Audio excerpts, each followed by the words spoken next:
Игорь вернулся из армии с немецкой овчаркой по кличке Мурза, который спас ему жизнь.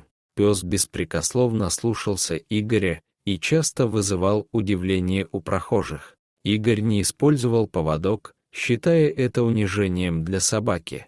Сначала у пса не было имени, но потом Игорь назвал его Мурза, что на восточном языке означает «мудрый». Позже Игорь познакомился с Людой, у которой была маленькая собачка по имени Боня. Вскоре Люда переехала к Игорю, и они начали часто ссориться из-за собаки. Когда Люда забеременела, Игорь был счастлив, но после рождения сына Васи начались трудности. Мурза мешал в квартире, и Люда поставила условие: либо собака, либо они с ребенком. Игорь чувствовал себя в ловушке, не зная, как поступить, так как Мурза спас ему жизнь.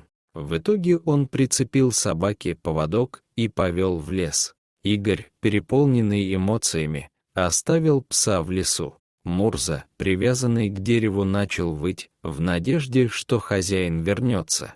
А в деревне, в крайнем доме, жила Надежда, обычная девушка-сирота. На третью ночь она пошла на вой. Увидев привязанного пса, девушка отвязала его и забрала к себе домой. Спустя время Игорь, осознав свою ошибку, вернулся в лес, но пса так и не нашел. Он носился по лесу и орал: «Мурза, Мурза!».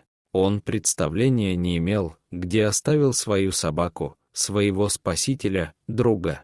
Выбившись из сил, Игорь упал и снова зарыдал, как в ту ночь. У Игоря сдали нервы, и он лишился чувств. Пес, почувствовав это, поднял голову и настороженно повел ушами. Он вскочил и начал неистово скрести дверь. Надежда открыла, пес вылетел из дома и скрылся в лесу. Через какое-то время Надя увидела, как пес, выбиваясь из последних сил, тащит из леса человека. Девушка подбежала и осмотрела мужчину. Он был без сознания, губы синие, у него явно были проблемы с сердцем.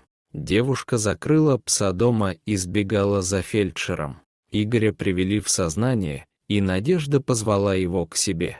Когда он увидел в комнате Мурза, то упал на колени, обнял собаку и начал извиняться. Мужчина рассказал все Надежде и понял, что нашел в ней понимание и поддержку.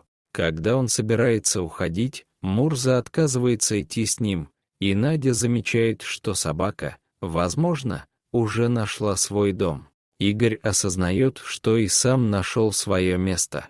Дорогие зрители, если вам понравилось это видео, то ставьте лайк и подписывайтесь на наш канал. До свидания.